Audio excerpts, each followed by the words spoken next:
अभी 2-3 दिन पहले केंद्र सरकार ने सीए का कानून पास किया था। कल मैंने एक प्रेस कॉन्फ्रेंस करके ये समझाया कि सीए कैसे देश के लिए बेहद खतरनाक कानून है और इसे वापस लिया जाना चाहिए। आज सुबह माननीय गृह मंत्री श्री अमित शाह जी ने, जो कल मैंने प्रेस कॉन्फ्रेंस की थी उसके ऊपर उन्होंने बयान जारी किया है, उसी का जवाब देने के लिए मैं आज आपसे मुखातिब हो रहा हूं। मैंने उनका बयान सुना, माननीय गृह मंत्री जी का। अपने पूरे बयान में जो प्रश्न मैंने कल उठाए थे उसका किसी भी एक भी प्रश्न का उन्होंने जवाब नहीं दिया। उन्होंने केवल मुझे गाली गलौज किया है, केजरीवाल भ्रष्ट है, केजरीवाल ये है, केजरीवाल ऐसा है, केजरीवाल वैसा है। मुझे छोड़ दीजिए, मैं इंपॉर्टेंट नहीं हूं, देश इंपॉर्टेंट है। देश के 140 करोड़ लोग इंपॉर्टेंट हैं, उनकी बात करते हैं।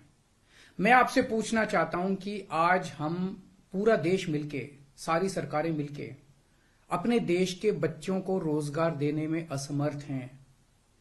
जो इतनी भारी संख्या में बाहर से आप पाकिस्तान, बांग्लादेश के लोगों को हमारे देश में लाके बसाना चाहते हो, उनको नौकरियां कहां से दोगे? उनके लिए नौकरियां कहां से आएंगी? पहले अपने बच्चों के लिए तो नौकरी का इंतजाम कर लो। ये मेरा कल मूल प्रश्न था। उनके लिए घर कहां से आएंगे जो आप इतनी बड़ी संख्या में पाकिस्तान से, बांग्लादेश से लोगों को लाके अपने देश में बसाना चाहते हो, माइग्रेशन करवाना चाहते हो?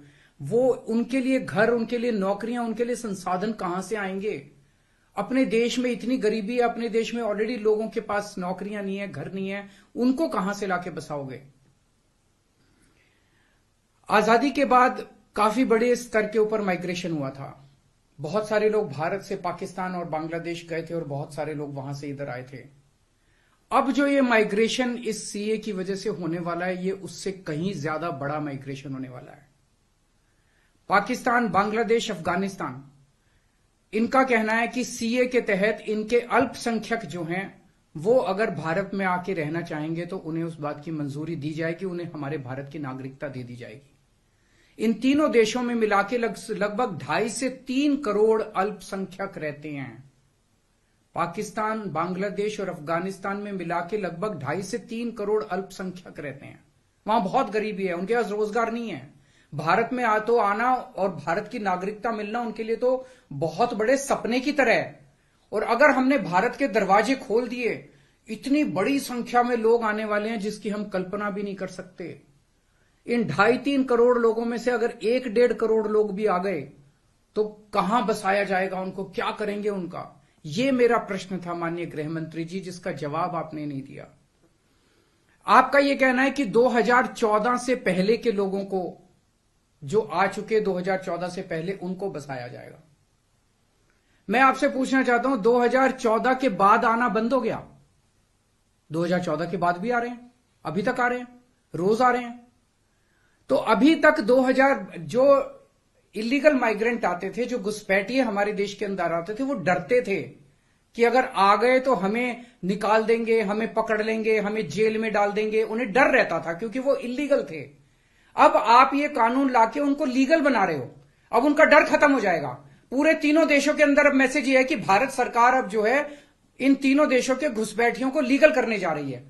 तो ये 2014, आज आप 2014 वालों की बात कर रहे हो, कल आप 2019 के पहले वालों की बात करोगे, फिर ये डेट एक्सटेंड करके 2024 कर दोगे, क्योंकि घुसपैठिए तो आ ही रहे हैं। आपने रोहिंग्यों की बात की, ये तो आप ही के टाइम में आए थे, ये तो 2014 के बाद आए हैं सारे रोहिंग्ये। कैसे आए ये? आपकी मिली भगत से आए कि आपकी नाकामी की वजह से आए? पूरे देश में कहां कहां आपने रोहिंग्यों को बसा रखा है? तो जो इतने एक तरह से दरवाजा जो खोल रहे हो, इनको जो लीगल बना रहे हो, ये देश के लिए बहुत खतरनाक है। और इतनी भारी संख्या में इसके बाद घुसपैठिए आने वाले हैं जिसकी हम कल्पना भी नहीं कर सकते। आज जो 2014 के पहले भी आए थे, हमारे देश के अंदर उनके अधिकार नहीं है। आप उनको नागरिकता देके अब सरकारी नौकरियों दी जाएंगी उनको। पाकिस्तान से आए हुए घुसपैठियों को हमारे देश के अंदर अब सरकारी नौकरियां दोगे आप, उनको उनके राशन कार्ड बनाएंगे हम लोग। आज दिल्ली के अंदर 72 लाख लोगों के राशन कार्ड हैं, वो कम पड़ते हैं। हम बार बार केंद्र सरकार को लिखते हैं, भाई हमारे दिल्ली के अंदर गरीब ज्यादा है, राशन कार्ड बढ़ाने की इजाजत दो। उनके राशन कार्ड बढ़ाने की इजाजत नहीं देते और पाकिस्तान से लाके उनके राशन कार्ड बनाओगे आप, पाकिस्तान और बांग्लादेश के लोगों के। ये तो सही नहीं है। हमारे देश के लोगों के अधिकार मार के आप उनके लोगों को अधिकार दे रहे हो। सरकारी पैसा हमारा पैसा है।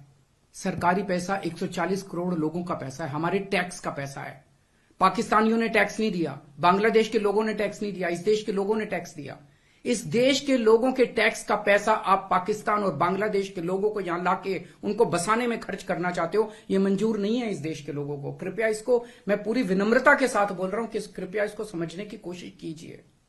और मैं देश के लोगों से जानना चाहता हूं, आपसे जानना चाहता हूं, जो ये मेरी प्रेस कॉन्फ्रेंस सुन रहे हैं और ये वीडियो देख रहे हैं, मैं आपसे जानना चाहता हूं, अगर आपके घर के सामने सड़क के उस पार पाकिस्तान से आए हुए लोगों की झुग्गियां बसा दी गई, क्या ये आपको मंजूर होगा? कौन लोग हैं जो ये पाकिस्तान से आ गए? कौन लोग हैं जो ये बांग्लादेश से आ गए? क्या आपकी बहू बेटियां सुरक्षित होंगी? अगर वहां पे आए हुए लोगों को बसा दिया गया, पाकिस्तान के लोगों को पूरे देश के अंदर जगह जगह बसा दिया गया, क्या आपको ये मंजूर होगा? क्या आप अपने आप को उनके बीच में सुरक्षित महसूस करोगे? और कौन होंगे ये लोग? क्या देश सुरक्षित होगा? पता नहीं कैसे लोगों को पाकिस्तान ही भेज देगा, बहुत सारे लोगों को हमारे देश के अंदर। क्या हमारा देश सुरक्षित होगा? चारों तरफ कानून व्यवस्था की समस्या नहीं पैदा हो जाएगी? इसी को लेकर मैं चिंतित हूं माननीय गृह मंत्री जी। मेरी बात को अन्यथा मत लीजिए, मेरी बात को समझने की कोशिश कीजिए। और हम दूसरे देशों से क्यों नहीं सीखते?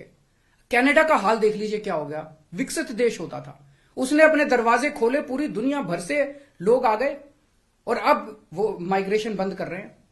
इसका लंदन, इसका यूके का हाल देख लीजिए, क्या हो गया। पूरे दुनिया के अंदर आज सारे देश बाहर से आने वाले इमिग्रेंट्स को रोकते हैं और आप दरवाजे खोल रहे हो सबके लिए कि सारे दुनिया के गरीब, यहां पाकिस्तान बांग्लादेश के गरीब सारे